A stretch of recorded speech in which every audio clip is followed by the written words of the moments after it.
সরকারের সমন্বয়হীনতার দায় চাপানো হচ্ছে প্লাস্টিক শিল্পের ওপর, এমন মন্তব্য উঠে এসেছে এক সেমিনারে। বৃহস্পতিবার রাজধানীর একটি হোটেলে আয়োজিত সেমিনারে এসব কথা বলেন বক্তারা।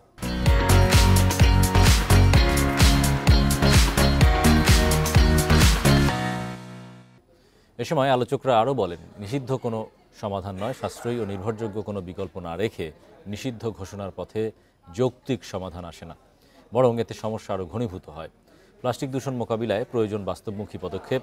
সরকারি বেসরকারি উদ্যোগের সমন্বয়ে গঠিত বাস্তবমুখী নীতি পরিবেশ রক্ষা ও দেশের অর্থনীতি সচল রাখতে কার্যকর ভূমিকা রাখবে বলেও জানান বক্তারা।